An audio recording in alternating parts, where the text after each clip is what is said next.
Food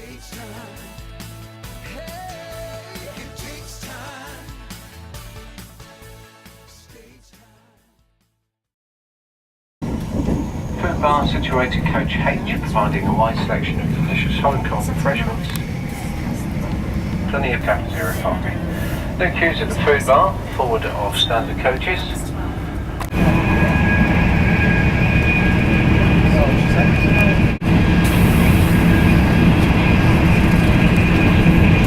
So here we are, finally on the train to Reading. We had to take 3 different trains. We had very little time in between them, and we not only look like tourists, we look like clueless tourists. Exactly, yeah. So it's a good thing that the video doesn't have smell-o-vision. I'm just saying that you should keep your distance now. That's all I'm saying. Okay. When Ed was actually getting on the last train before we got on this one, as he literally stepped onto the train, the doors were closing. It was that close. And then we got onto this train. We asked someone where the Reading train was, and they pointed. We got on the train and found out that it wasn't our train. It was actually one that was delayed before. But we decided to stay. Lovely company. Cool. Cool. So now we had to take a cab to our hotel and then get ready for this afternoon for PSA Thames Valley. We feel like we're in the movie Planes, Trains, and Automobiles. What we forgot to tell you in the last video is the fact that because we got on the wrong train, we had a reserved seat. We actually had to kick a gentleman out of his seat. We're like, no, this is ours. Well, it was on the other train. Ouch.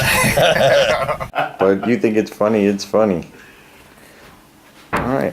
Ed and I are getting an education in different terms used here. We just got to our room and we just learned a new one that, as you can see, I love Ed, but you know, hey, there's a limit. There's boundaries. The last 2 beds were close, and then the other one got closer, and now we learned that you have your bed unzipped. Yes. So they're sending someone to unzip our bed. That's a new one. Who knew? I don't know what that means, but anyway, they need to do it quickly.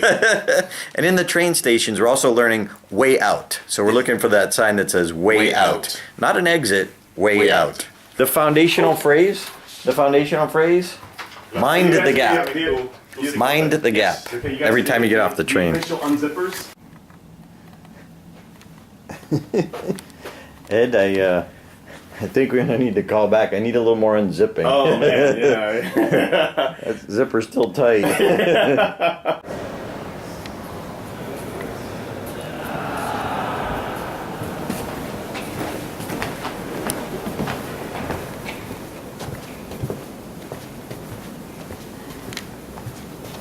Steve is the man who brought us over here. You might remember him from day 1 or day 2 video from London Toastmasters. Yeah, and I've seen the video. And you're actually the one who's been here the most. You've been to 3 of these events. Yeah, this will be the 3rd one. Wow. But they're all going to be different. And as I said before, it's rubbing shoulders with successful people is great. Well, thank you again, Steve, for taking great care of us. It's a pleasure to be here. Thank you. All right, looking forward to this. Thames Valley, PSA. He's such a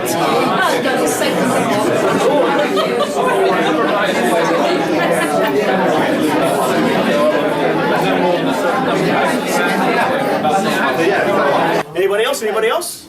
You are the winner. Okay, come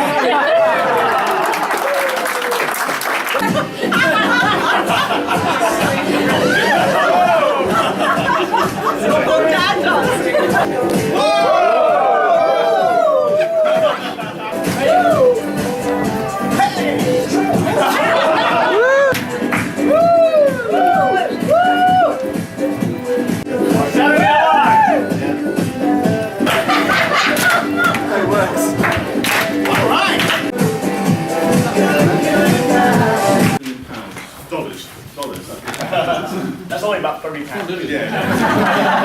Not much actually. In Computer Products and Services, he co-created 2 business units that produce over $1.25 billion in revenue. Please,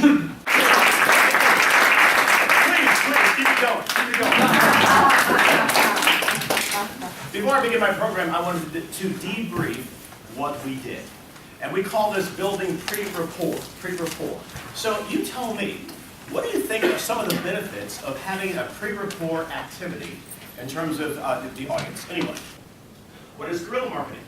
The phrase is time, energy, and imagination. Please tell your neighbors what the phrase is. Time, energy, and imagination. Please tell someone else.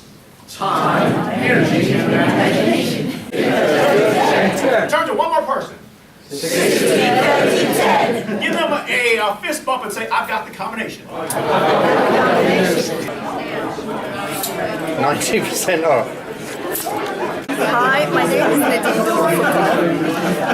I've been here listening to Ed, Tate and Darren and LaCroix on talking about the business speaking, and I found it amazing. It just woke me up, and I felt really waking up in this side that I've never thought of. I appreciate so much, and I learned so much from them. I thank them very much. Hi, it's Andy Petrie. I'm at the PSA meeting in Thames Valley. We've just watched Ed Tate and Darren and LaCroix talking about speaking for a living. It was absolutely brilliant. It was very, very informational. There's lots of stuff about how you can get started in speaking, and a lot of stuff, very, very high energy as well, and very, very making me want to move forward and move forward with my speaking career. My best takeaway for the day was Darren's impression of an English person. Very good. So it's just an extra bonus from tonight. And I send my fortnightly, you send yours occasionally. Hi, I'm Heather Waring of Your Virtual Book Tour, which is all about maximising the return of investment in your book, the book that you're writing or the book that you've just written.